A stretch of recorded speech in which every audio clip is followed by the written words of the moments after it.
بینەرانی بەڕێز ئەو کاتتان باش دەمەوێت لەگەڵ ژمارەیەک سیاسەتمەدار و نووسەر و شارەزای سیاسی سەبارەت بە پرسی کورد لە ڕۆژهەڵات و باشووری کوردستان گفتوگۆ بکەم. کۆمەڵێک باس و تەوەریان لەگەڵ بێنمە ئاراوە. گفتوگۆکان بە شێوەی ڤیدیۆ دەبن و لە دنیای مەجازی لە یوتیوب و ئەنستاگرام و فەیسبوک و تەلەگرام بڵاو دەکرێنەوە. لە بەرنامەی ئەمجارەدا میوانداری زۆر بەڕێز کاک خەلیل غەزەلی هەڵسوڕاوی سیاسی و ڕۆژنامەوان دەکەم بەو هیوایی کە جێی سەرنجتان بێت. کاک خەلیل زۆر بەخێربی بۆ بەرنامەکەمان. ئەمە گفتوگۆیەکی کراوەیە، دەمانەوێ زۆر بەڕاشکاوانە باسی پرسی کورد لە ڕۆژهەڵاتی کوردستان بکەین. لە دوای شۆڕشی گەلانی ئێران دۆخی کورد زۆر ئاڵۆز بوو و زۆر بەپەلا بەداخەوە کورد لە ڕۆژهەڵاتی کوردستان پاشەکشەی پێکرا و حیزبەکان ئەو ناوچانەیان بەجێهێشت. پێم خۆشە باسەکەمان لەوە ڕادەست پێ بکەین. بۆچی کورد ئاوای بەسەرهات لە دوای شۆڕشی گەلانی ئێران؟ سەرەتا سپاسانەکەم بۆ ئەم بانگێشتنە. هیوادارم بتوانین وتۆوێژێک و قسەباسێکی بە کەڵکمان بێت و بۆ بینەران و بۆ پرسی گەلەکەمان. وەک ئێوەش ئاگادارن کاتێک کە شۆڕشی ئێران سەرکەوت، دەسەڵات ڕووخا دەسەڵاتی تازەش کە هاتە سەرکار، ئیتر هیچ کۆنترۆڵێکی بەسەر تەواوی ئێرانەوە لەوانەش کوردستان نەمابوو کە بۆشاییەکی دەسەڵات هاتە ئاراوە. لەو بۆشایە دەسەڵاتە بزوتنەوەیەکی جەماوەری نەتەوەیی سەری هەڵدا کە ئاستە نەتەوەییەکەی زۆر کاڵ و کرچ و سازماندراو نەبوو. لەبەر ئەوە ئەگەرچی لە دەروونەوە کوردەکە هەستی نەتەوەیی هەبوو، بەڵام بەهۆی 25 ساڵ سەرکوتی بەردەوام و نەبوونی ئەزمون و نەبوونی حیزبی سیاسی لە مەیداندا خەڵکەکە نەیانەزانی چۆن کێشەی نەتەوەییان مەترەحکەن و تەنانەت حیزبەکانیش نەیان دەزانی. تەنها حزبێک کە ڕابردوویەکی هەبوو حزبی دموکرات بوو، ئەویش بە دوای سەرکوتی ژوڵانەوەی 46-47 ئیتر نێتوانی بوو بێتەوە بۆ ناوە. ئەویش دەستی لە خەڵک بڕابوو، یانێک یەک نەسڵ دوو نەسڵ بار هاتبوون لە کۆمەڵگا کە نە حزبی دموکرات دەستی پێیانەوە گەیشت بوو، نە کۆمەڵانی خەڵکیش کەسێک بوو سازماندەهیان کات. ئەو نەبوونی سازماندەهی و ئەو نەبوونی پەیوەندیە لە نێوان خەڵک و حزبی دموکراتدا لە خۆیدا ئەویش بۆشایەکی بۆ وجوو هێنا. کۆمەڵگە ڕۆشت بووە بەرەوە، بورژوازیش لە کوردستاندا سەری هەڵدا بوو. دەرەبەگایەتی بەرەبەرە کە لە دوای ڕفۆرمی ئەرزی شاوە لە 1941 دەستی پێکرد بوو، بەرەبەرە ئیتر بوو بۆ سیستەمی زاڵ لە ئێرانە. خوێندگاکان لە کوردستانە کرابوونەوە، خوێندکار فرە بوو، قوتابی فرە بوو. ئەمانە بووە هۆی ئەوە کە قژرێک توێژێکی بەرینی ڕووناکبیری نوێ بێتە ناو مبارزەوە. و ئەم مبارزە بەشێکی لە منتەقەی مەهاباد و دۆبەرە حزبی دموکرات توانی سازماندەهی کات، بەڵام بەهۆی نەبوونی کادر، بەهۆی ئەوەی کە لە جنوبی کوردستاندا حزبی دموکرات بوونێکی ئەوتۆی نەبوو، حزبێکی نوێ سەری هەڵدا بە ناوی کۆمەڵە. و ئەم حزبێکی بە تەواوی چەپ بوو، ئەگەرچی لە ناو بزوتنەوەیکی نەتەوای سەری هەڵدا، بەڵام حزبێکی چەپ بوو. ئەو چەپیە لەگەڵ یعنی شعارەکانی دروشمەکانی ڕەوشی لەگەڵ نەرمونیانی بزوتنەوەی نەتەوەیەکی نەدەگرتەوە. ئەمە تەناقوزێک بوو لە ئەوێدا. لەم لایشەوە تەناقوزێکی دیکە کە هەبوو حزبی دموکرات لە باتی ئەوە خۆی لەگەڵ خواستی خەڵکەکە تەطبیق بدات، بووم بە ڕقابەت لەگەڵ کۆمەڵە ڕۆشنە ڕقابەتەوە. لە نەتیجە لە کوردستانە هێشتا هیچێک دەستی پێ نەکرد و بزوتنەوەی کە جەماوەری کەوتووە ڕێگا بووە جەولانگە و مەیدانیە ڕقابەتی دوو حزبی سیاسی بەداخەوە. و ئەو ڕقابەتی دوو حزبی سیاسیە ڕۆیشتە ئاست تەعەسوب و تەعەسوبی کوێریشەوە تەنانەت. و ئەوە توانی بزوتنەوە بگرێت. وەختی توانی بزوتنەوەی گرت، بزوتنەوەی تر نەیدەتوانی خۆی سازماندهیکە لە بەرابەر پیلانەکانی دژمندا بەنامەدا بڕێژێت، تاکتیکدا بڕێژێت. هیچ کام لە حزبەکان تاکتیکیان نەبوو. نە حزبی دموکرات بۆ دموکراسی بۆ ئێران و خودمختاری بۆ کوردستان خەباتی دەکرد،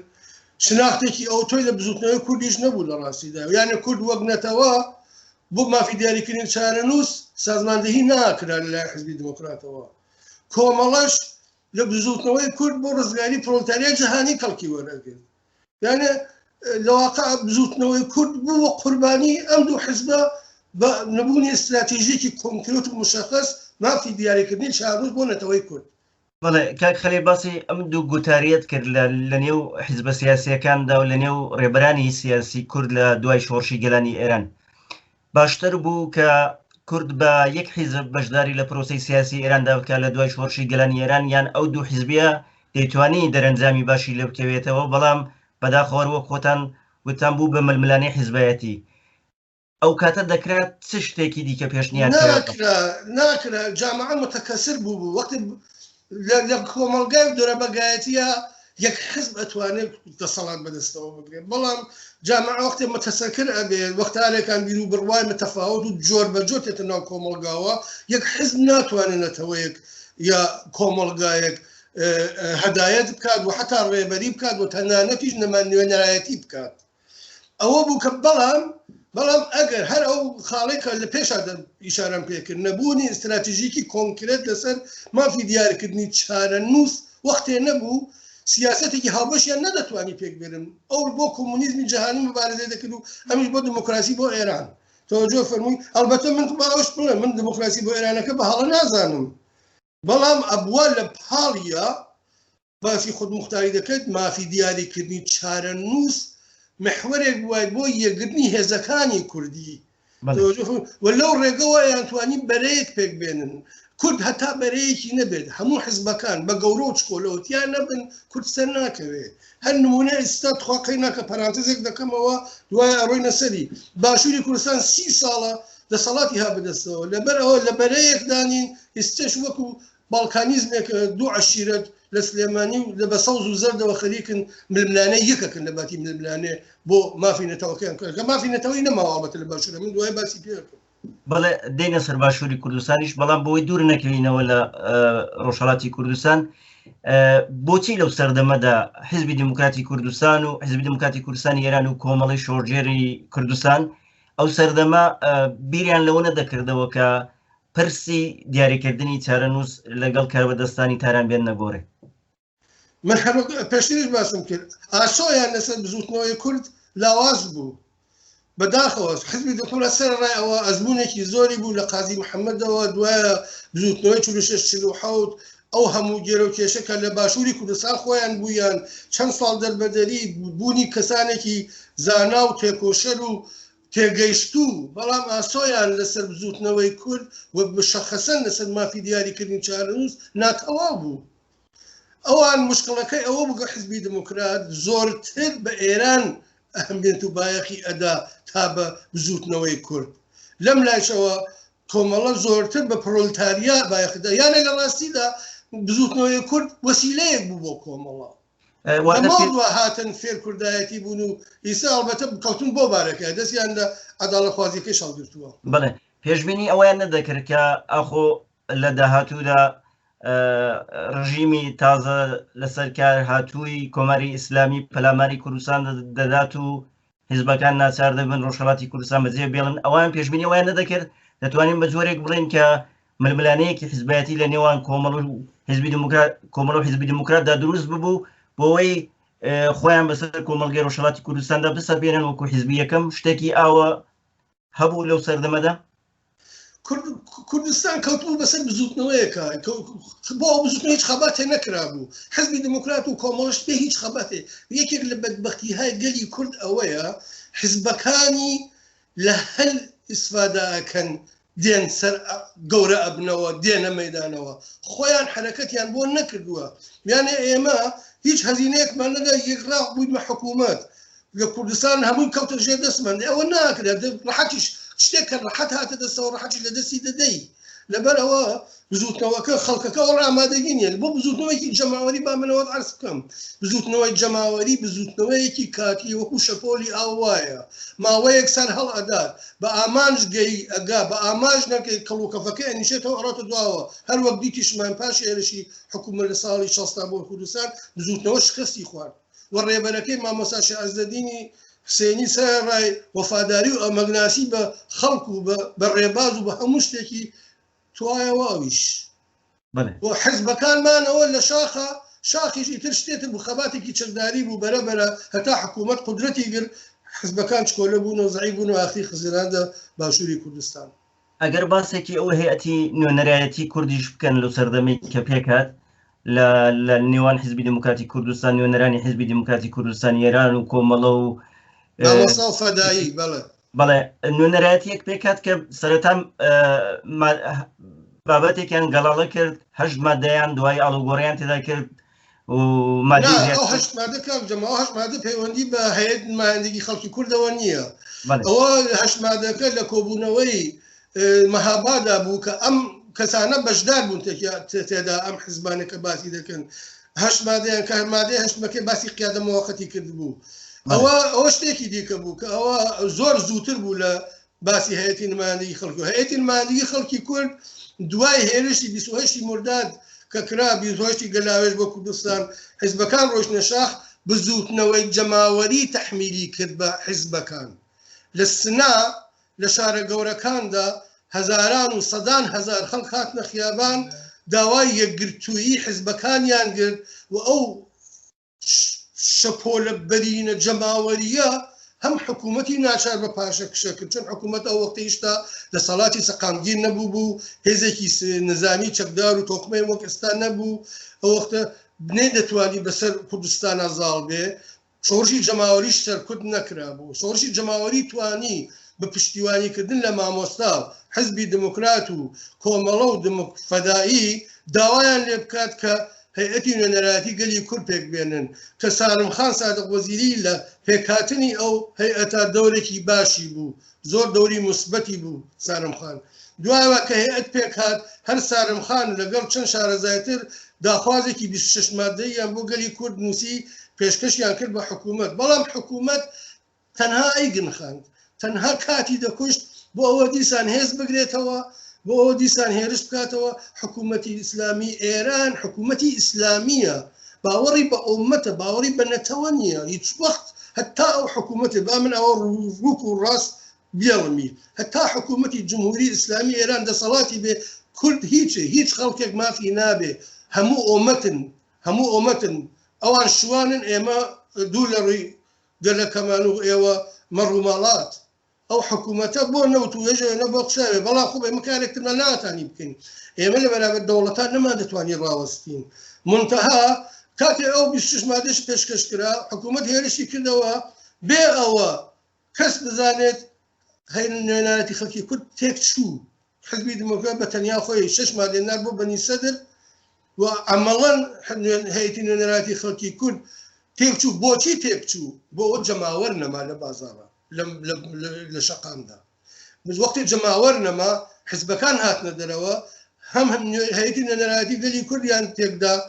هەم شەڕی دەسەڵاتیشیان دەست پێ کرد بەڵام هەتا شارەکان بەدەست پێشمەرگەوە بوو هەتا خەڵک لە مەیداندا بوون یەک حزب نەیەرا بڵێتە سەر ئەو حزبەکەی دیکە بۆ نمونە چەند جار کۆمەڵە و دموکرات دەمەقاڵیان هاتە پێش خەڵک ڕۆنی خەیانە گرتە نیان هێشت پەل ببزوێن و دوو دیسانیش ئەگەر ڕۆژێ ڕۆژگارێک جەماوەر بڕێنەوە وڵات و جەماوەر لە مەیداندا بێ هەمان دەستەند و پاتە بێتەوە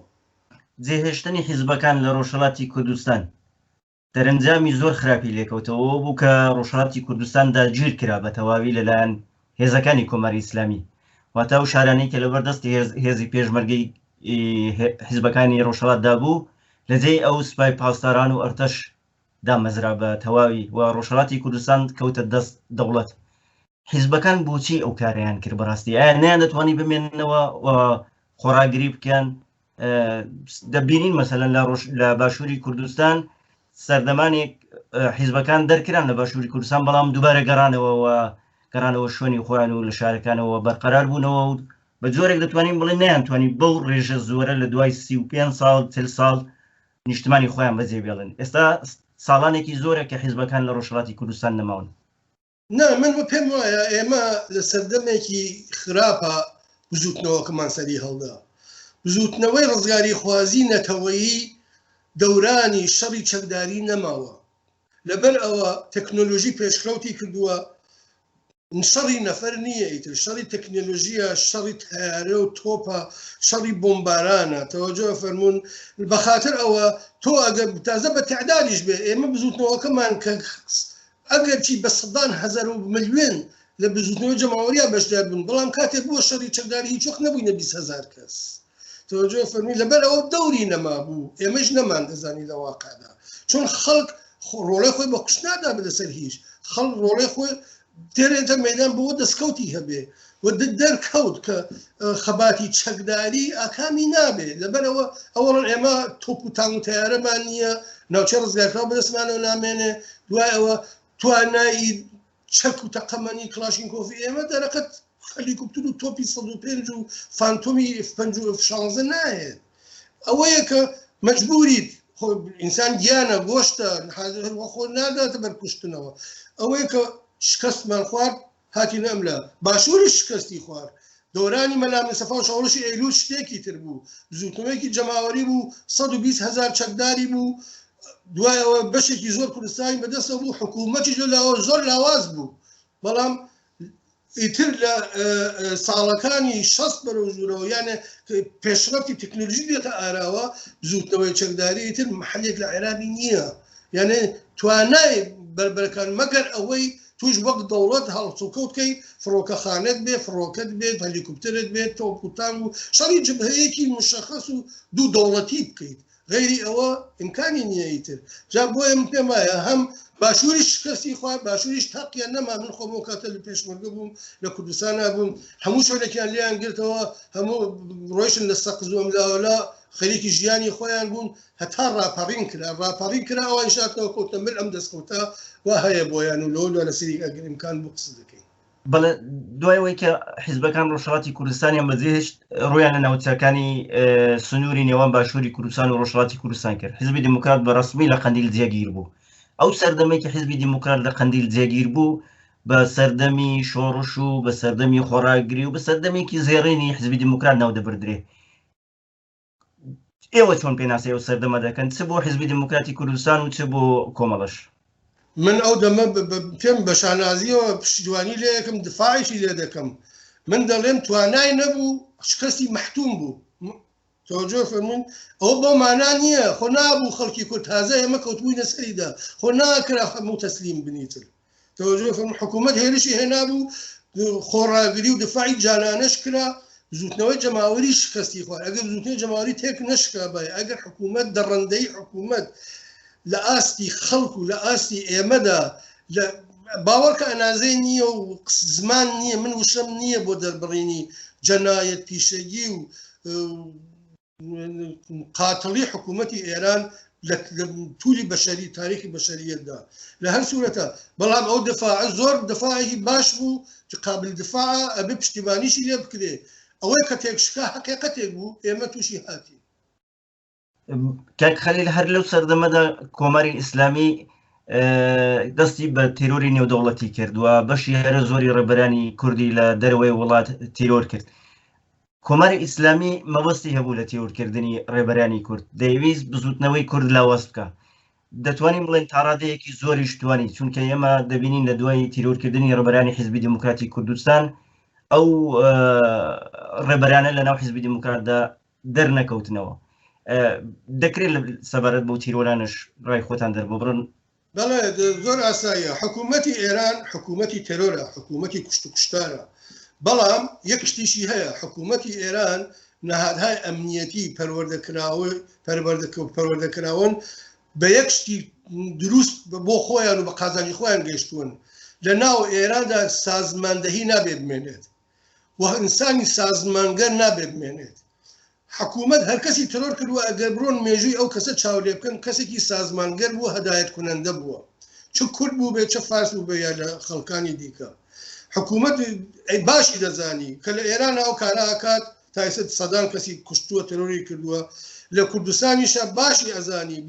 نەهێشتنی دکتۆر قاسملو و دکتۆر شەرەفکەندی حزبی دموکرات لە بین دەبەوە لە بینیشی برد زۆر بەداخەوە ئەمە جەیەکی خۆشحاڵی نییە من خۆم زۆر پێم ناخۆشە ئەو شتە ڕوویدا بەڵام ئەو دوو کەسە نەمان حزبی دموکراتی نەبووە بە حزبی دموکرات و ئستش تا ئستش بەداخەوە ئەوە هەبوونەتە دوو بەشەوە لەبەرچی لەبەر ئەوە ڕێبەرێکی کاریزماتیانم خەڵکە قبولی بکات هیچ کەسی قبول نییە ئێستا بەڵام ئەو کاتە کەس لە باس قسێ دکتۆر قاسم یا دکتۆر شەرەفەنی قسەیان نەدەکرد حرمەتیان بوو کەسایەتیان بوو کەسایەتی کاریزماکەیان بوو حکوومەت ئەوەی باش ئەزانی لێدا ئەو دوو کەسێ تێرۆر کرد و ئاواش بە ئامانجی خۆی گەیشت بۆ کۆمەڵەش هەروایە کردووە بۆ کۆمەڵیش چەند کاکسێک کەماگەری کوژ و کاکسێک کەماگەر تەنیا خۆی بزوتنەوەیەک بوو لە کوردستان و بەتابەت لە جنوبی کوردستانە ئەو دکتۆر شەفیعیش کوژرا معلوم نییە کە ئایا ئەویش بە خۆی کوژرا یا تەسادف بوو یا ئەنقەس بوو من نازانم ئەویش ڕێبەرێکی کاریزما و گەورە بوو و ئەو بۆ ئاخریشی دیمان لە لایەکی دیکەش و جەماعەتێکی تر هاتن لە حکوومەتی ئێران خراپتریان کرد بە کۆمەڵە جەماعەتی کۆمونیزم کارگەری هەرچین جوان و گەنجی تێکۆشەر بوو هەرچی جوانی منتەقەی سنە و جنوبی کوردستان بوو لە ڕێگە لایەندان و هەمویان کردە کەسێک هاوا ئاواتی ڕزگاری کولۆمبیا و نایرۆبی بخوازن یانێ لە قاکەکەی خۆیانیان بڕی لە نەتەوەی خۆیانیان بڕی لە بزوتنی خۆیانیان بڕی کۆمەڵیان داتەکان کۆمەڵە کە داتێکی ئاوای لە هەتوای سێ بینین نەهێزێکی هەیە بەڕاستی حزبەکانی ڕۆژهەڵات ئێستا فەقەت ناوەنیتر بەداخەوە کە حیزبەکان هاتنە خوارێ لە شەخ و چوونە باشووری کوردستان لەوێ جێگیر بوون دەتوانین بڵین ئیتر هەتا ئێستێ هەر ئەو حیزبانن کە لەو شوێنانی کە بۆیان دیاری کراوە حزبی دموکرات لە نزیک کۆیە و کۆمەڵە لە نزیک شاری سلێمانی و پەرتەوازەیەک و دووبەرەکی زۆر لە ناو حیزبەکاندا دەبینین ئێستا سێ کۆمەڵەمان هەیە ئێستا دوو حیزبی دموکراتمان هەیە بەڕاستی بۆ دۆخی کورد لە ڕۆژهەڵاتی کوردستان لە نێو حیزبەکاندا گەیشتوتە قۆناغێک لە دوای 40 ساڵ مانەوەی کۆماری ئیسلامی ئەمە حاڵی حیزبەکانمان بێ زۆر ئاشکرایە بڕۆنە ئەگەر حزبێک لە ناو جەماوەرە نەبێت و تەحەڕوکی نەبێت و جوڵانەوەی نەبێت و بەرنامەی نەبێت بۆ حرەکەت باش ماوەیەکەوە دامرکێتەوە سیس ئەبێت ئەپوچێتەوە تۆجێ فەرمون هەر ئایستە بڕۆن لە هەر هەموو کۆمەڵەکان لە هەردوو حزبی دموکرات پرسە لەسەر چی لە یەکجیابوونەوە ئیمکانی نییە بتوان تۆزیحت بۆ بدەن تۆزیحێکیشیان نییە هەموو کەس دەزانێ قودرەت تەڵەبیە هەموو کەس دەزانێ هەرکە بۆ خۆی ئێکە یەک ئەپسیلۆن ماف و قازانج و بەرژەوەندی بزوتنەوەی کورد و خەڵکی کوردی تیان نییە و جیابوونەوە لە خۆیان باش دەزانن بەڵام موقعیەتێک واسە نزیک 25 ساڵە دانیشتوون لەوێ مامانە موچەیەکیان هەیە و ژیان ئەڕاتە پێشەوە پێوانی حەزیشکان زۆر گەورە بنەوە لەبەرەوە موچەکە بگوێ پێیانە ئەم کارە باش نییە ئەم کارە زیانە بە کورد ئەگەیەنێ لە کاتێکدا دەیانتوانی مەسئلەی خەباتی چەکداری مەترەح نەکەن کاریان سازمانگەری کۆمەڵانی خەڵک بێ هەر ئایسە لە بزوتنەوەی کە لە ناو خەڵکی کوردستە بزوتنەوەی مەدەنی کە لە کوردستان هەیە لە سەراسەری ئێرانە نییە کاک جەمال تۆ خۆت یەکێک لە مەحسوڵاتی بزوتنەوەی مەدەنیت ڕاستە کاک خەلیل جان ئەگەر بینە سەر باسی ئەوەی کە بۆ نمونە دەبینین دوای 13 ساڵ جێبوونەوەی حەدەک لە حیزبی دموکراتی کوردستانی ئێران خەڵک لە ناوخۆ و حتى تەنانەت ئەندامەکانیشیان بەدەنەی ئەو دوو حیزبە داوای یەکگرتنەوە دەکەن لە ناو کۆمەڵە شەر بە هەمان شێوەیە بەڵام ساڵ بە ساڵ تێپەڕ دەبێ و ئەو دوو حیزبە یەک ناگرنەوە و هەمووشمان دەزانین کە ڕەمزی سەرکەوتن لە یەکگرتندایەوە تا گەلی کورد حیزبەکان دەبێ یەکگرتو بن بۆی بە ئەمانجەکانیان بگەن بۆچی وڵامی خواستی خەڵک نادەنەوە بۆچی یەک ناگرنەوە چ حیزبی دموکرات چ کۆمەڵەکان عەرزم کردی ئەمان ئیسە لەم موقعیەتی کە تێدا ڕازین کە جیابوونەتەوە هەرکەس بۆ خۆی منتەقەیەکی هەیە و ماڵانەیەک هەیە و ژمارەیەک چەکدار و تەشکیلاتێک و کۆمیتە شارەسانەکانیان لە ناو چادرەکان لەولەولا هەیە و ژیانیان هەیە بۆ خۆیان ئیسە دنیایەکیان دروست کردووە بۆ خۆیان کە دنیای دەورانی مەسەڵەن خودموختاری یا فدرالیزمی کوردستانە و بەرپرسەکانیان داناوە و ژیانەکەن بۆ خۆیان بۆ شێوە بەڵام ڕاستی ئەوەیە ئەگەر بیری یەکگرتنەوە لە بیری نەتەوەیی و نیشتمان پەروەری و لە بیری بەرژەوەندی خەڵکەوە دێتە ئاراوە زمانێک کە تۆ بەرژەوەندی بزوتنەوە و خەڵکت بۆ ئەهمیەتی نەبوو موقعیەتی خۆتت بۆ ئەهمیەتی بوو تەبیعیەتی هەڵەبژێریت هەر من بۆ نمونەیەکت بۆ بڵێم چەند ساڵ لەمەوە پێش نزیک 10 ساڵ لەمەوە پێشوانەی سێقادر کە بەداخەوە گیانی لەدەستدا بە شێوەیەکی جەناتکارە کوشتیان من نامەم بۆ تەواوی حیزبەکان نووسی یەک مەگرن بەڵام بێن لەسەر بابەتێکی مشەخص کۆمیتەیەک پێک بێنن لەسەر ئەوە داوا لە خەڵکن بە یەکەوە داوا لە خەڵکن بێنە دەرەوە بە یەکەوە داوا لە خەڵکن هەر کارێک ئەنجام دەدەن دابزات چۆن خەڵک بە پیرتانەوە دێت بەڵام هەر کەس بۆ خۆی وەک کاتێک دێکا خەڵکیش لە دووبەرەکی و سێبەرەکی و دەبەرەکی ناڕازیە هەر ناجوڵێتەوە لێ خۆم ناوەکوش بۆ هیچ کەس لەژێر فشاری خەڵک و خواستی نووسران و ڕووناکبیران کە داوای یەکگرتنی حیزبەکانیان دەکرد 2000 ئەم حیزبانە دوو دموکرات و سێ کۆمەڵە توانیان ناوەندێکی هاوکاری پێک بێنن کە لە سەرەتادا سازمانی خەباتیشان دەگەڵ بوو بەڵام دواتر سازمانی خەبات هاتە دەرەوە ئەم ناوەندی هاوکاریە بەڕای ئێوە پێویست بوو ویان تەنیا بۆ وەڵامدانەوەیەکی زۆر بچووک بۆ خواستی خەڵک چۆن پێناسی ئەم ناوەندی هاوکاری و کارەکانی ناوەندی هاوکاری دەکەن ئایا بەڕاستی وەکو خۆتان وەکو هەڵسوراوێکی سیاسی وەکو ڕۆژنامەوانێکی بێلایەن لەو ناوەندە ڕازین من بە هیچ شێوەیە ڕازی نیم ئەوڵەن من لەو باوەڕەدەم هیچ حزبی حەقی نییە تعیین تەکلیف بۆ حزبێکی دیکە بکات کە شۆڕژگێڕە یا شۆڕژگێڕ نییە من پێم وایە ئەگەر شتێک بۆ کوردستان ناوەندێک بۆ کوردستان بۆ ڕۆژهەڵاتی کوردستان پێک دێ ئەبێ هەموو حزبێکی چاک و خراپ گەورە چکۆلێتیا بێ پارتی ئازادی سەر کێ بە من پێویستی نییە با خەڵک بڕیاری لەسەر بدات پەژاک سەر بەچێ بە من پەیوەندی نییە با خەڵک بڕیاری لەسەر بدا با هەمووتان بێن پێکەوە دابزار ئەویش لایەنگری خۆی هەیە ئەمیاکیش لایەنگری خۆی هەیە ئێوەی لایەنگری خۆتان هەیە کاتێک باسی بەرەی یەکگرتوو دەکرێت بەرەکە غێرە ئیدئۆلۆژیک ئەبێ بێت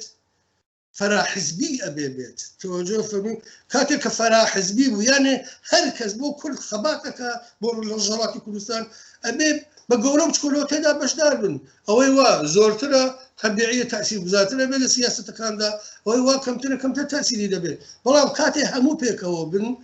ئەو وەختە لە ئەمەلە شتێک ئەبینی من ئێستا من پێم وایە من فۆرمالیتەیە تەنها بۆ دەمبەستنی دەمی خەڵکە ئەگەرنا هیچ کارایەکی نەوە چ کارایەکی بووە تا ئێستا من کارایەکی تایبەتی لێران نابینم ئەوڵ یەکی لە کۆمەڵەکان تێدا بەشداری نەکردووە چەند حزبی دیکە لەولەولا هەنەوەە بەشدانین ئەمە کوێیتر بەرەی یەکگرتووە یا ناوەندی یەکگرتووە یامەندی یەکگرتو نییە ناوەند بۆ خۆشیان نازانن کەی کۆبنەوە کەی جیابنەوە چی ئەکەن چی ناکەن هەزار ساڵێک بۆ ئەیامەگەر ڕاگەندراوێ بن کە تایسش کاریگەری نەبووە وەتا بوون و نەبوونی ناوەندی هاوکاری هیچ تەسیرێکی لەسەر بزودنەوە من پێم وایە ئەگەر ناوەندێک پێک بێت بۆ ڕۆژهەڵاتی کوردستان بەبێ ئەوە هەموو حزبەکانی تێدا بێ تەسیری نابێت کە خەلیل لە قسەکانتاندا ئاماژەتان بە حیزبێکی ڕۆژهەڵاتی کوردستان کرد پارتی ئازادی کوردستان پارتی ئازادی کوردستان لە بەرنامە و ئەساسنامەی خۆیدا باز لە سەربەخۆی ڕۆژهەڵاتی کوردستان دەکات ئێمە ئێستا چەند لایەنی سیاسی دیکەشمان بەناو هەیە زودنەوەی نەتەوەی ڕۆژهەڵاتی کوردستانمانەیە پارتی سەربەستی کوردستانمانەیە پارتی سەربەخۆی کوردستانمانەیە ئەمانە بۆ ڕۆژهەڵاتی کوردستان خەبەت دەکەن بەڵام لە ئەساسدا پارتی ئازادی ڕۆژهەڵات پارتی ئازادی کوردستان لە چەند ساڵی ڕابردوودا دەتوانم بڵێم لە 10 ساڵی ڕابردوودا تقریبا توانیوێتی جێپەیەک لە ڕۆژهەڵاتی کوردستان قایم بکە وەکو حیزبێکی ڕۆژهەڵاتی و خاوەن هێزێکی پتێوی چەکداریشە هێزی پێشمەرگەی خۆی هەیە و سەرکردایەتی خۆی هەیە بۆچی ئەم حیزبە ناتوانێت لەناو ئەو ناوەندەدا خۆی بدۆزێتەوە تەنیا استراتیژی سیاسی نێوان ئەو حەزابەیە باوەڕیان بە پرسی سەربەخۆیی نییە یان ئەوە پارتی ئازادی کوردستانەکە زیاتر لە خواستی ئەوان داوا دەکەن نا من پێم وایە کۆمەڵە و دموکرات بە عام ئیسا هەر کاملەتەکانیان خۆیان بە خاوەنی بزوتنەوەی ڕۆژهەڵاتی کوردستان دەزانن ئێستا بە نابەدڵیەوە ئەم یەکتریشیان قبوڵە بەڵام ڕێگە نادەن کەس بێتە ناویانەوە و مڵکی تەڵقی خۆیانە ئاغا و ئەربابن تێدا کە حزبیتر حەقی نییە تێدا خەباتکە یان مبارزە بکە بۆچی ئاخر ئەوەڵەن هەر کام لە حزبەکان ئەڵان نزیکی 30 ساڵە لە خەڵدا بڕاون دوای ئەم دابڕانە لە کام هەڵبژاردن لە تۆ پێت وایە کە تۆ خەڵکی حزبی سەرەکی حزبی دموکراتی هێنانی ئاماری ڕابردوو تەشقەڵەیە قسەی هیچە قسەی دروست نییە ئیمڕۆ ئێمە بێگە چاڵێ بکەین هیچ ئامارێکی دروست نییە بەدەستەوە کە ئەم حزبانە لەناوخوا چەنە خۆشەویستیان هەیە ئەوەی کە ئێمە بین پەژا خۆشەویستی هەیە ئەوەی کە بین پارتی ئازادی کەس لێ بۆ لە دیارە خەڵکی هەیە وەختێک کە تۆ ئەمانە ئەبینیت ئیتر ئەبێت شەکەیلەوە کە ڕۆژهەڵاتی کوردستان فەقەت هین کۆمەڵە و دموکراتەکانە نا ئەوە نییە بێ ئەوانی دیکە هیچ بەرەیەک مانای نابێ ئێمە لەو بەرناماندا لەو گفتوگواندا دەمانهەوێت لەگەڵ کەسانی وەکو ئەوە باز لە چارەسەریەکانیش بکەین واتە پرسی کورد لە ڕۆژهەڵاتی کوردستان چاق بەستووە ئێستێ حیزبەکان خەڵک لی ناڕازین هەسوڕاوانی سیاسی لە حیزبەکان ناڕازین لە ناوەندی هاوکاری ناڕازین لەولاوە حیزبە سەربەخۆی خوازەکان بۆ خۆیان کاری خۆیان دەکەن نایەک گرتوویەکە و پێوەی دیارە چارەسەریەکان چین بۆ دەربازبوون لەو قۆناغ ناخۆشێکی ئێستای کورتیدایە مەبەستمان لە چارەسەری چی بێت چارەسەری ئەگەر مەبەستمان گەیشتن بە مافی دیاریکردنی چارەنووسە شتێکە ئەگەر مەبەستمان لە یەکگرتنی حزبەکانە ئەوە چارەسەرێکی کورتخایەنە یانە ئاواتێکی کورتخایەنە بۆ یەکگرتووی نەتەوەی بەڵام ئەگەر مەبەستمان دیاریکردنی چارەنووسە حتا حکوومەتی ئیسلامی وتم لەسەر کارەوە بێت کورد هیچ مافێکی نابێت لە نەتیجا ئێمە ئەبێ بەشێ بین لە پرۆژەی ڕوخانی حکوومەتی جمهوری ئیسلامی ئێران بە تەواوەتی بۆ ئەم مەبەستە ئێمە سەرڕای تۆکمەبوونی خۆمان و یەکگرتووی خۆمان پێویستمان بە هاوکاریش لەگەڵ خەڵکی ئێران هەیە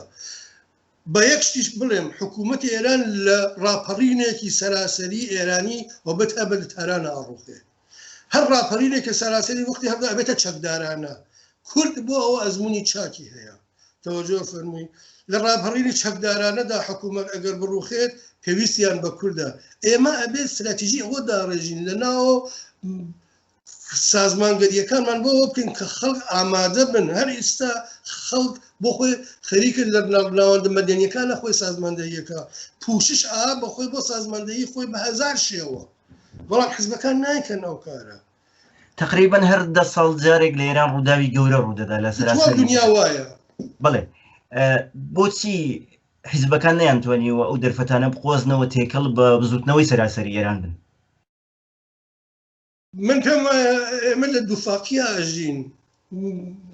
باسی دیاریکردی مافی چارەنووس بۆ گەلی کردووە تەنانە سەربەخۆیی کوردستان هیچ پەیوەندی بەوە نییە کە ئێمە هەڵخەباتیمانەوە لەگەڵ گەلانی ئێراندا گەلانی ئێران پێیانەڵێ ئێمە هەڵخەباتی بۆ ئێوە ڕزگار بن ئێمەش ڕزگار بین ئێمە باسی ئەوە من خۆم باوەڕم بە مافی دیاریکردنی چارەنووسە ئەڵێم گەلی کورد لە ژیانیدا یەک جاریش بووە بە چارەنووسی خۆی دیاری کرد ئەگەر بەیانی ڕەفراندمێک کرا و گەلی کورد ڕێیدا لە ئێرانە بێنێتەوە منش قبوڵمە ئەگەر ڕێدا دەوڵەتێک بێنێ هێنمە سەر چاوم هەرچی ڕێ بداخەڵ ئەواکەم ڕێ خۆشم ئەدەم تۆجە وەلی ناکەم پێشخەڵ بڵێم چیت بوێت ئەبێ مافی دیاریکردنی چارەنووسی بێت ئێمە پێویستمانە عەرزم کرد ئێمە پێویستمانە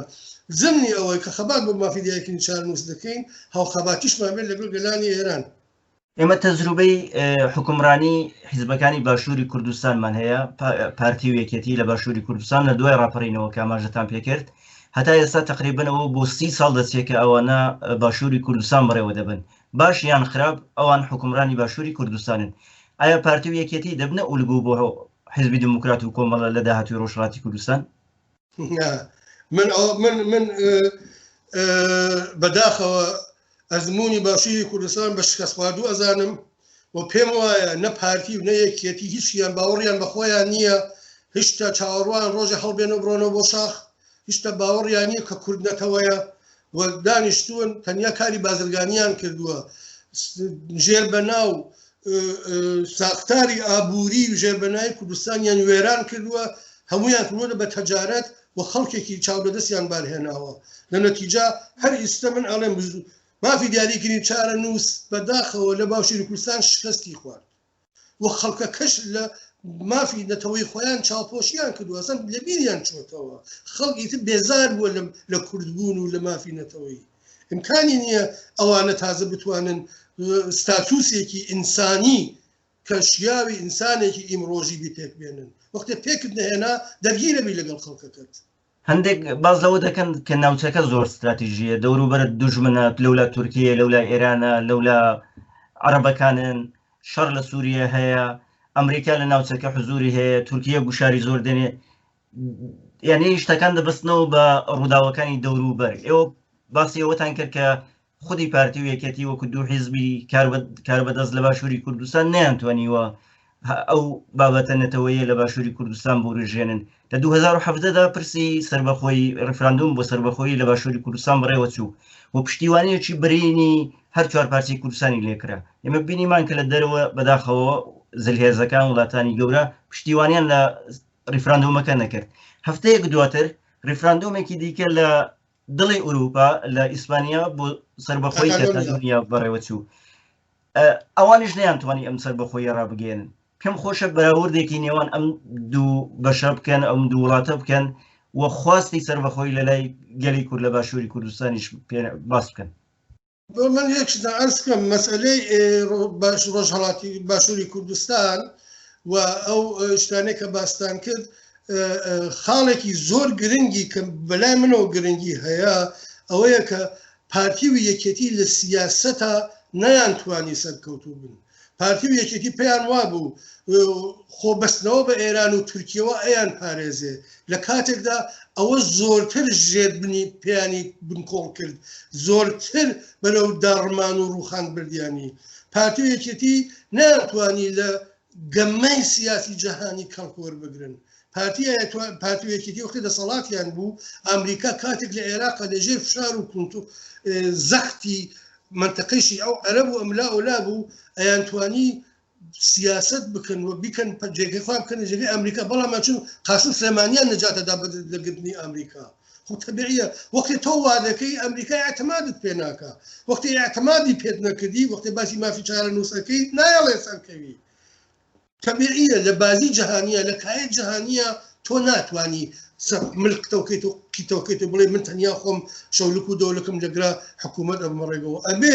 ئەبێ لە سیاسەتی جەهانیدا تەوازن هەڵگریت. ئەگەر ئەم تەوازنە هەڵنەگریت ژیانت بۆ ناکرێت. سیاست یانە هونەر. بەڵێ ئەمەژەتان بەو دەستێوەردانی ئێران و تورکیە کرد لە باشووری کوردستان. پارتی مەیلی بەرەو تورکیە هەیە، یەکێتی مەیلی بەرەو ئێران هەیە. خۆزگا هەرمەیل بووە کام جەمال مەیلیشی لەو فەزایە سیاسیەدا با بڵێن لەو پەیوەندیانی کە لە نێوان پارتی و یەکێتی لەگەڵ ئێران و تورکیە هەیەە ئەگراوەی پێناسە بکەین مانەوەی حیزبەکانی ڕۆژهەڵاتی کوردستان لە باشووری کوردستان، یعنی چەندە تەسیری لەسەر خەباتی بزوتنەوەی کورد لە ڕۆژهەڵاتی کوردستان داناوە. دەبینین باشووری کوردستان لە نێو دوو وڵاتدا بەسراوەتەوە، هەر وڵاتی لە ناوچەیەک حکمی خۆی دەکا، حیزبەکانیش لەوێ خەریکی کاری سیاسی. حکوومەتی ئێران زۆر خۆشحاڵە بەوەی کە هێزەکانی ڕۆژهەڵات لە باشووری کوردستان دانیشتن بۆ خۆیان کاریان بەسەر هیچەوە نییە. حکوومەتی ئێران باش دەزانێت کوردستان ڕۆژهەڵاتی کوردستان دیگێکی زوودپەزە لە جۆش و لە خرۆشدایە. بوونی یەک پێشمەرگە لە ناو شار، بوونی چەند پێشمەرگە لە ملالۆلا خەڵک هەڵقات وەگەڕ دەخاتەوە. لە بیرمان بێت چەند ساڵەوە پێشکاتی حزبەکانی ڕۆژهەڵات چەکیان خەفاند و دانیشتن هاتنە باشووری کوردستان. پەژاک وەختی حرەکەتی کرد لە ماوەیەکی زۆر کورتە پەژاک بوو بە یەکەم هێز. پەژاک دەنگی دایەوە حکوومەتی ئاگری لەسەر پێش حکوومەت کردەوە. بەڵام هەر ئەوە بوو باعث ئەوە کە حکوومەت لەگەڵ پێکەکە بسازێ و نەهێڵن پەژاکی تر ئەو فعالیتە بێ. بەداخەوە یەکێ لە خاڵە ڕەشەکانی پێکەکەیە کە چالاکی پەژاکی تعتیل کرد و ئەوە بووە باعثەوە کە حکوومەت توانێت زۆرتر خۆی تەسبیب بکات لە کوردستانە. لەسەر ڕۆژهەڵات لەسەر هێزەکانی ڕۆژهەڵاتیش من پێم وایە حکوومەت زۆر خۆشحاڵە بەوە، زۆر خۆشحاڵە. ئەم پەیوەندیەی نێوان پارتی کرێکارانی کوردستان و کۆماری ئیسلامی شارەوە نیەوە، هەمان دەزانین کە پەیوەندیان هەیە. چۆن لەوەها فەزایەکدا کە پەیوەندی استراتیژی لەگەڵ کۆماری ئیسلامی هەیە حیزبێک بۆ ڕۆژهەڵاتی کوردستاندا دەمەزرێنێ، ئەو تەزادە ئێوە چۆین دەبین؟ من وازانمە پێکەکە سەرڕایەوە لەگەڵ ئێران ارتباطی هەیە، بەڵام سیاسەتی سەربەخۆی خۆی هەیە. تەوەجۆکن دوای ئەوە کە سیاسی سەربەخۆی خۆی هەیە، بەڵام لە زۆر بارەوە تایسە دیومانە کە بەلای ئێران شکاندوێتەوە. ئەلەتەکەشی بۆ ئەمە ڕوونە لەبەر ئەوە ئەو وەک عوسمانی و سەفەوی چاو لە ئێران و تورکیە دەکاتەوە، چونکە خۆی لە تورکیە پێناسە دەکات ڕوو ئەخاتە سەفەوی و لەو سەفەوی پشتیبانیەکەەوە نەوعێکیش ئەلەویگەری من پێم وایە لە ناو پێکەکە بەدید بکرێت کە شاید ئەوەش تەسیر لەسەردامنێت. بەڵام لە مەجموعە پێکەکە بە باوەڕی من نابێت ئەگەر هێزێکی دیکەشی هەیە لە بەشەکانی دیکە کوردستان سیاسەتی خۆی لەمەڕ تورکیە بەنسبەت ئەوانیشەوە ئیعمال بکات. ئەمە غەڵەتە و بۆتە باعث زەربە خواردنی ئەو بزوتنەوانە. لەلایەکی دیکەەوە باز لەوە دەکرێت بۆ نمونە دەڵێن ئەگەر پارتی ژیانی ئازادی کوردستان سەر بەکەکەیە دەگوترێت کە پارتی ئازادی کوردستانیش سەر بە پارتیە، پارتی کوردستان پارتی دیموکراتی کوردستان ئێوە چۆن پێناسە دەکەن؟ ما هیچ کەمیان ناشارنەوە هەتویان ئەڵێن ئێمە هەین بۆ باشکرا ئەڵێن وەختەکان پارتی شەڕەکات پارتی ئازادی کوردستان بەتەواوی هێزەوە شان بەشانی پێشمەرگەکانی پارتی شەڕەکات تەبیعیە ئەوە هەیەی سیاسەتی ئەوان تاقیب بکات هەژاکیش سیاسەتی پێکەکە تاقیب بکات. پێتان وایە دروستکردنی ئەو حیزبانە لەلایەن حیزبەکانی باکوور و باشووری کوردستان هەنێ وەک چۆن باز دەکرێت دەڵێن دروست کراوە مەترسی بێ بۆ داهاتوو بۆ ڕۆژهەڵاتی کوردستان؟ من پێم وایە کوردستان یەک وڵاتە و هەر حیزبێک ئەتوانێت لایەنگری خۆی لە بەشەکانی دیکەی شابێتەوە تا حیزبیش دروستکە بەڵام سیاسەتی ئەو حیزبە ئەبێ بەر ئەساسی ویست و موقعیەتی ئەو ڕۆژێ ئەو بەشەی کوردستان بێت نە بەشەکانی و حزبی دایکی تێدا هەیە. مەسەلەن پارتی ئازادی کوردستان سیاستی بەر ئەساسی ڕۆژهەڵات دامەزێن نە بەر ئەساسی باشوور یا پارتی و پەژاکیش سیاستی بەر ئەساسی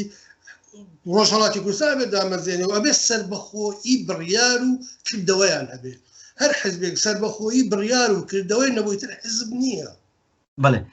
سازمانی خەباتی کوردستان پەیوەندی دەگەڵ سازمانی خەباتی کوردستان هێنا پەیوەندی دەگەڵ مجاهدینەوە هەیە ئەو جۆرە پەیوەندیە دەگەڵ هێزێکی کە خۆیان دەڵێن هێزێکی سەراسەریە چۆنی پێناسە دەکەن و ڕایەوەچی؟ من پێم وایە کورد ئازمایش و تاقیکردنەوەی خۆی داوە لە هاوپەیوەندی لەگەڵ مجاهدینە کاتێک کە یەکێک لە بەهێزترین حزبی دموکراتێک بەهێزترین حزبی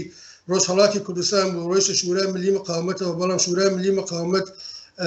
هیچێکی بۆ کوردستان نەکرد بە شێوەیەک بڕۆ من یەکش بڵێم پەسەندکردنی بڕیار و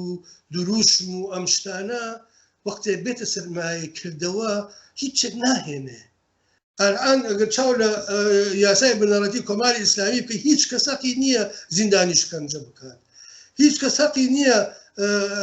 کەسێک هەتا چەکی نێکەشابەر عەلی حکوومەت مافیان نییە بیکوژن چار ڕۆژتاوار خەڵکە کوژن کام یاسای بنەڕەتی ڕعایەت ئەکرێ حزبەکانی تریش بۆ خۆیان هەر کامیان ئەساسنامە بەرنامەیەکیان هەیە چەند جار ئەساسنامە بەرنامەیان ڕعایەت کردووە قسە ئەوەیە کابرا ئایا پایبەندە بە مافی دیاریکردنی شارنووسی تۆ من پێم وایە ئەوانیش ئەوڵان مسلمانن وەک جمهوری ئیسلامی دووەمە شیعەن باوەڕیان بە تەقیەیە سێوەمە دەسەڵات ئەزایەت و لە تەوازونە هەیە تۆ چی بەدەستدێنی یا چی لەدەست ئەدەی ئەگەر تۆ هێز و قودرەت بیت سەربەخۆیی لێوەرەگری ئەگەر ئەو هێز و قودرەت بێت هیچ پێ نادا و من پێم وایە بڕۆمە سەر باسی خەباتی من پێم وایە هەروەک حزبەکانی دیکە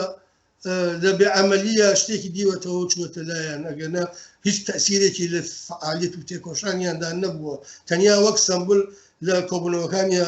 یەکێک دوانیانە بەندایانە نیشانیانە دەن بۆ خۆیان پێگیف بن بڵێن ئێمە لە کوردستانیشە پێگەمان هەیە جا نازانن ئەوڵە خەبات چەندە پێگە هەیە دوو من حزبەکان خۆیان چیان پێگەیان هەیە لە بابەتێکی ڕۆژنامەوانیدا کە نووسی بوتان باسی دیالۆگ دەگەڵ کۆماری ئیسلامی نووسی بوتان دیالۆگ دەگەڵ چێ ئێمە دەبینین کە سەرکردەکانی ڕۆژهەڵاتی کوردستان لە ناوەندی هاوکاری چەند جارێک هاتوون باسی گفتوگویان لەگەڵ کۆماری ئیسلامی کردووە و دەشبینین کە کۆماری ئیسلامی بەڕسمی قەت داوای ئەو جۆرە گفتوگویانی نەداوەتەوە لەلایەکی دیکەوە لە بەرامبەر ئەوەدا ئەوان هەوڵیەوە دەدەن دەگەڵ هێزەکانی باوڵین سەڵتەنەتخواز و مجاهدین و شوێنەکانی دیکە و ئەحزابی ئێرانی لە پەیوەندی دابن و دەنگۆی ئەوە هەیە کە بۆ نمونە مەسەلەن کۆمەڵە دەهەیە پەیوەندی لەگەڵ ڕەزاشا دروست بکات بۆ داهاتوو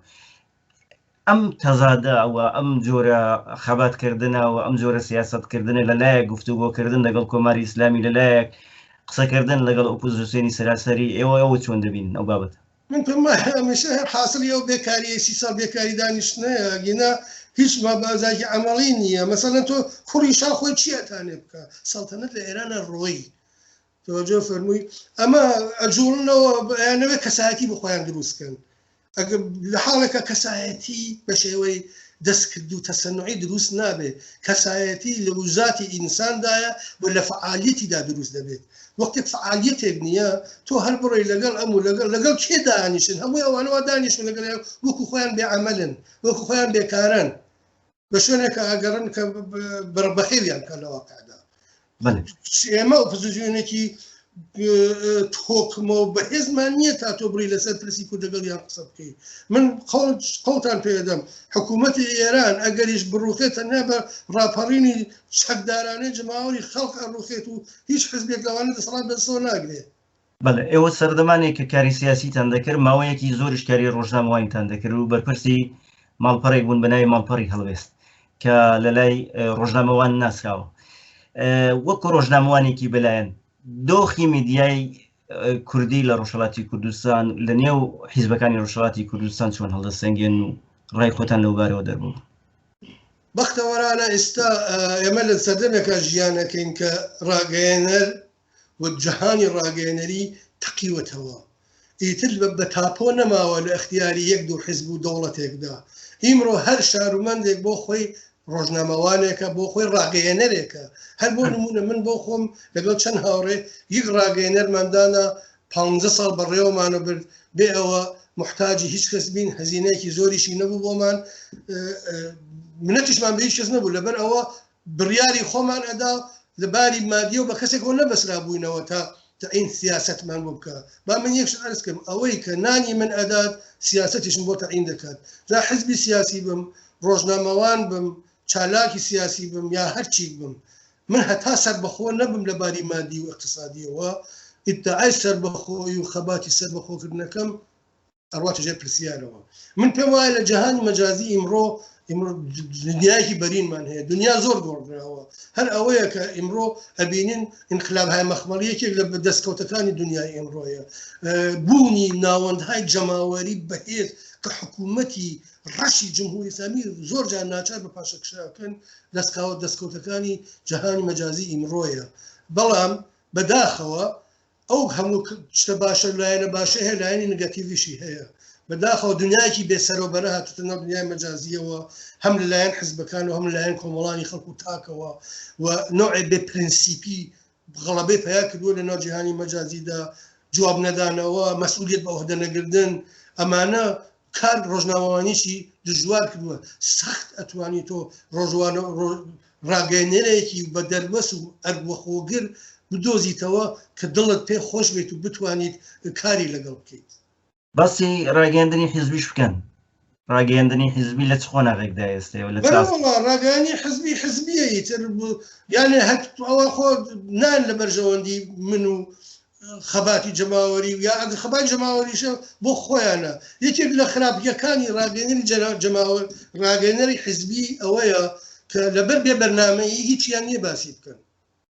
مثلا تلویزیۆنیان هەیە هەبووەتە بەرنامە شەهیدان ئاخە چەند شەهید بابە کابرا کوژراوە ڕۆیوە معلوم نییە لە زیندوو ماییسە لەگەڵ تۆ بووە هەیە. تەوەجۆ فەرمووی بازم باوجو ئەوە بەرنامەی شعر و ئاواز یان مەسەڵ چاو لە تەواوی بەرنامەگەڵ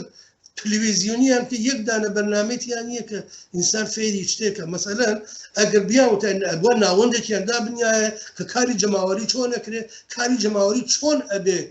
پەروەردە بکرێت و بەرین بکرێتەوە، ئەوە ئەوانەیان دەرس بدایە، ئەوە حرەکەتهای جەماوەریان پۆشش بدایە، نەف بەرنامەی شەهیدان شعر و گۆرانی. خەلیل وەکو هەڵسوورانێکی سیاسی و هەم وەکو ڕۆژنامەنووسێکی بێلایەن لە کۆتایی ئەم گفتوگۆیەدا ئەگەر بتان هەوێ قسەیەک بۆ حیزبەکانی ڕۆژهەڵاتی کوردستان بکەن و قسەیەک بۆ خەڵکی ڕۆژهەڵاتی کوردستان بکەن پێم خۆشە لەوبارەوە ڕای خۆتان بدەن. من خۆم لە منداڵیمەوە حەزم نەکردو نەسیحەتم بکەن، حەزیش ناکەم کەس نەسیحەت بکەم، وەلی ئومیدوارم و ئاواتەخوازم ئێمە من دڵنیام لە خەڵکی خۆمان، دڵنیام کە هەر کاتێ هەل هەڵکەفێت ڕۆژهەڵاتی کوردستان گڕکانێکە و ئەوجی سەرکەوتووی و بە ڕۆژبوونی تابەدی ئەەکەم. من زۆر خۆشحاڵ و زۆر خۆشحاڵم و ڕازیم لە وەزعیەتی ڕۆژهەڵاتی کوردستان. ئەگەرچی من تۆزێک لە منتەقەی مکوریان ناڕەحەتم، مەسەلەن پێرەکە تەقەیەک لە مکوریان کراوە هیچ خەبەرێک نییە، یەک دانە شاروەند خەبەرنگارمان نییە لە وێشتێک، بەڵام ئەبینی لە سنە کرماشان هیچ ڕووی سێک بوو ئەدات 50 خەبەر و پێ ئەگات. ئەمە نیشانەوەیە کە ناوەندە مەدەنیەکان کەسەکان لاوازن لە مکوریان، ئەبێ حیزبەکان وا لە مکوریان خۆیان بە بەهێز ئەزانن هەوڵ بدەن لەویا ناوەندە مەدەنیەکان بەهێزکەن، فێری شەهروەند خەبەرنگاریان بکەن. شەهروەند خەبەرنگار زۆر گرنگە بۆ ئێمە، ئەبێ پەرەی پێ بدرێ ئەم شتە. بۆ حیزبەکانیش ئومیدوارم بتوانن ناوە هەر ئەو پێشنهادەیە کە لە دەورانی گیانبەکردنی شوانە سەقادری ئێستش دووپاکی دەکەمەوە ناوەندێکی فەراگیر و گشتلایەنە پێک بێنن پێویست ناکە یەک بگرن پێویست ناکە بەرەیش پێک بێنن ئەگەر ناتوانن یەکتر تەحمڵکەن بەڵام ئەو ناوەندە لە هەر شتێکا ڕوو ئەدا لە کوردستانە بە یەکەوە بڕیار بدەن لەگەڵ خەڵک قسە بکەن ئەو یەکگرتووی یەک قسەیە لەگەڵ خەڵک کۆمەک بە خەڵک ئەکات بزانێت بتوانێت باشتر خەباتەکەی باتە پێشەوە زۆر زۆر سپاس کاک خەلیجان بۆ بەشداریت لەو گفتوگۆیەدا منیش سپاسی تۆ دەکەم کاک جەمال سپاس بۆ ئێوە سپاس شەرێکی خۆش